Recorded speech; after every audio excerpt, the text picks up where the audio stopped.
How does someone go from trading commodities in New York City to selling some of Melbourne's most luxurious homes? I'm Tim Graham and the Property Playbook starts now. Today I'm joined by Nicholas Brooks, Director of Marshall White Stonnington, a specialist in Melbourne's luxury property market. Nick's journey in real estate is anything but typical. After years in the fast-paced world of financing commodities in New York City, he returned home, developed a passion for auctions and eventually landed a role working alongside Marcus Ciminello, one of Australia's best agents. Nick, welcome to the Property Playbook. Thanks for having me, Tim. That's the way. Let's dive into it. So you were over in New York City. You started going to some auctions over there. Yeah.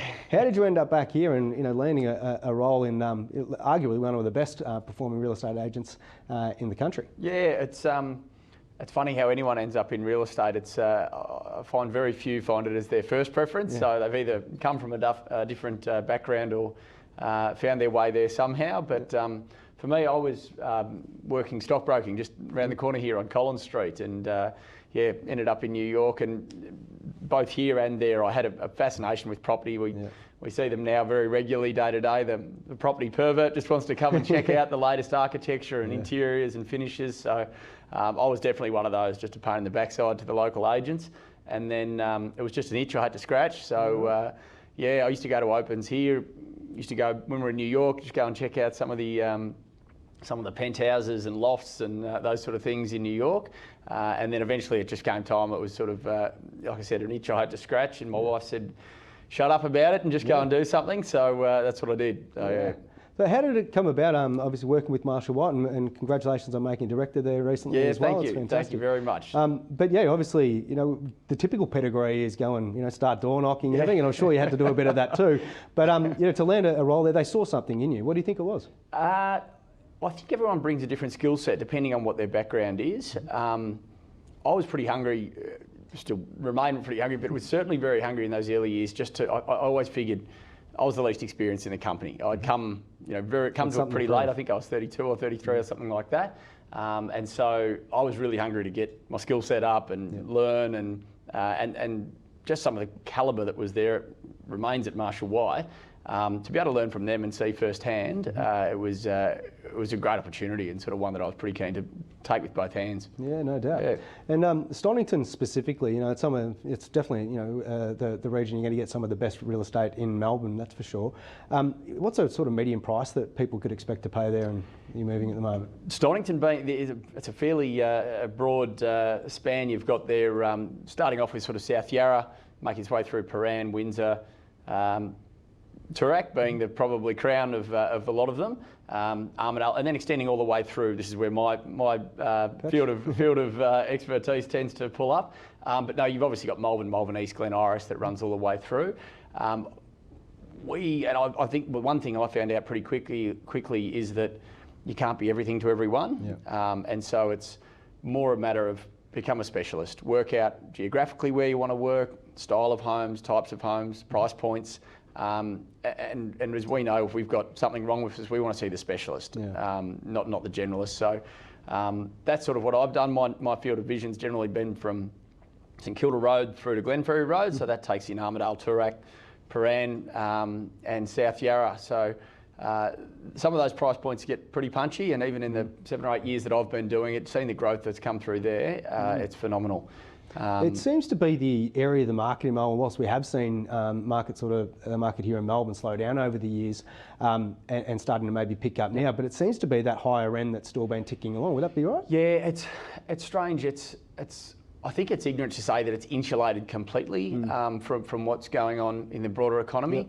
Yes, there's certainly some people in the market that don't have to worry about the 0.25% interest rate hike or the like, but certainly sentiment impacts top to bottom, and combine that with the fact that there is some level of insulation at that price point because they probably have a depth of assets to be able to sell or lean on or lend on.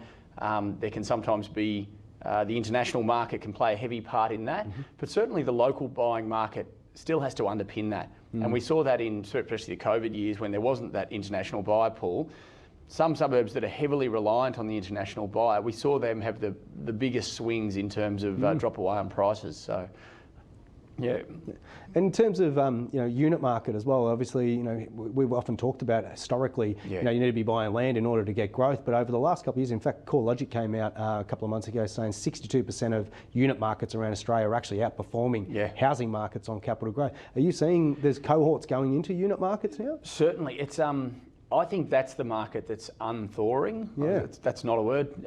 Probably thawing out. Thawing out is the. So I was an English major. The market that started to thaw out this year is what we've noticed the most.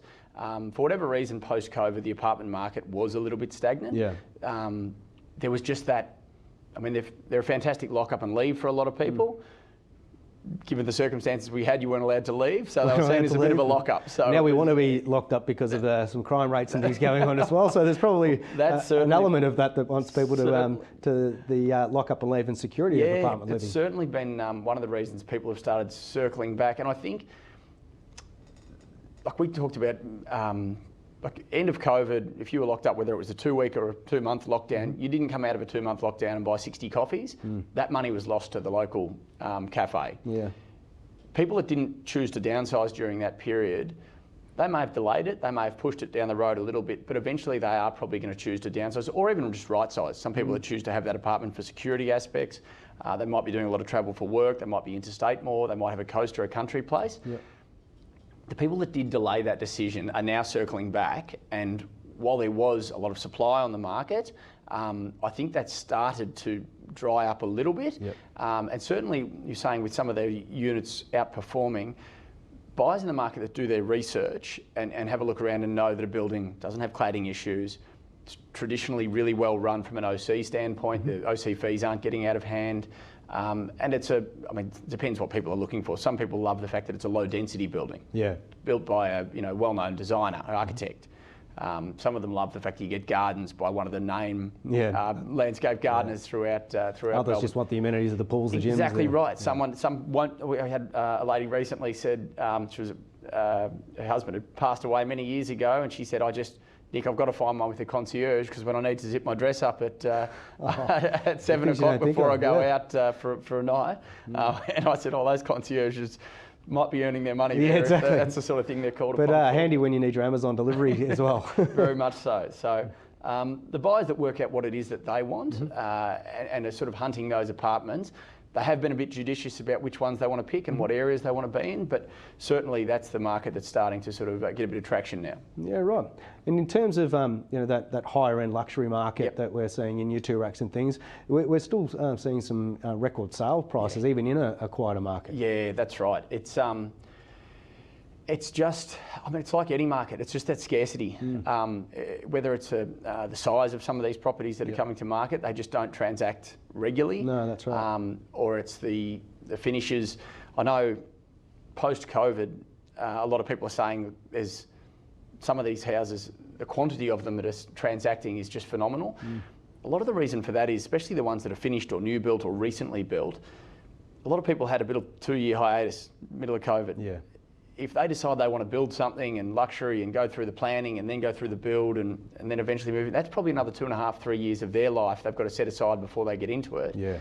Or you might pay a bit of a premium to buy something that's done. Yeah. And so the demand for those properties, because people wanted to get on with their lives, as a result, the finished product was getting some really good premiums. And I still think it's probably not at the peak where it was, but renovated homes were achieving a premium above unrenovated.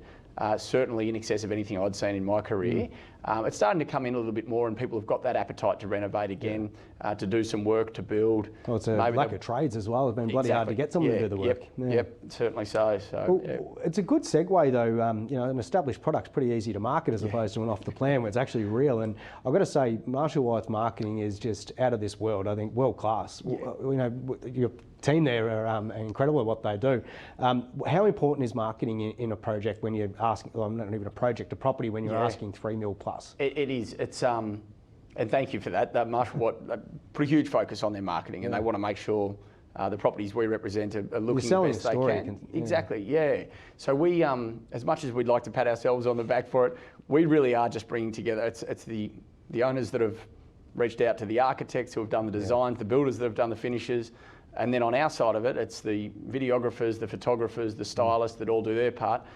Marshall White, as much as we can coordinate that, we can claim very little credit for it, but we can only make them look as good as the properties that we represent, and we are fortunate enough to represent some pretty phenomenal homes through the areas that we operate in. But you think about it, if you're going to sell your home, whether it's, some people do it every 5 years, some people do it every 30 years, it's your one opportunity to get your property out there to as many eyeballs as possible. You're right, create a story and a bit of a vision and a real, it's the hook you've got to put out there for people to come and have a look. Because if your marketing's not doing it, the only thing you can do it is put the quote lower and lower and lower to try and entice someone. So spending that little bit of extra money on styling and videos and well, you can capture an audience much easier as well when you're out there online, as opposed to expecting everybody to walk through the door on a gloomy day. Yeah, and certainly we see in the back end just the figures, how digestible videos are and how much links get shared of photos and those sorts of things. So you see how regularly that gets pinging around. It's really important that if you want as many eyeballs as possible on your property, you've got to make it look that enticing. So yeah, right. Well, finally, in terms of a seller going out to market today, and hopefully with Marshall White, what sort of recommendation are you giving to them? How do you get your property sold for the best price in today's market? If you just call head office at Marshall White, they'll tell you the best person. No. I think it is, and I think buyers are phenomenal. Sellers are phenomenal at this at the moment, as opposed to even 10 years ago, 20 years ago, certainly. But having access to do some research on their agent. We say walking into a living room, they've done enough research on you and your Instagram and then your private Instagram and then any other pages you might have, but it's they know a little bit about you. They've spoken to neighbours, they've spoken to friends that have sold or bought through you, they've read reviews, and they know who you are by the time you walk in. You sort of really just have to prove that you're capable of it. And I think owners looking to sell should do exactly that. What's my asset class? Like, is it an apartment, is it a house? Who's selling a lot of those in my area? And not just selling, but who's getting what I would consider a great price. Smith's got a great price up the street. What was the reason there? Was it marketed well? Was it really well controlled? Did they sell early because the agent gave them the advice that would be the best thing to do? Just do that level of research, especially for an asset class of that size and that importance to your life. It's worth asking a couple of questions and qualifying the people that are going to be representing you. One thing I probably didn't realise before I got into real estate is the material difference on the outcome of your price can have with who you choose to represent you. 100%. I think that's really quite a genuine. Is that person going to be playing golf on a Friday? Are they going to be hitting the phones for 6 hours trying to get some more people down to your property? So I think that's really important. That's good advice, and terrible golfer, he'll get it sold for you, folks. Thank you very much for joining us, Nick Brooks. That's the play for today, folks. This program has been brought to you by hotspotting.com.au. This is Ticker. We'll be right back. You're watching Ticker. We'll have more in just a few minutes.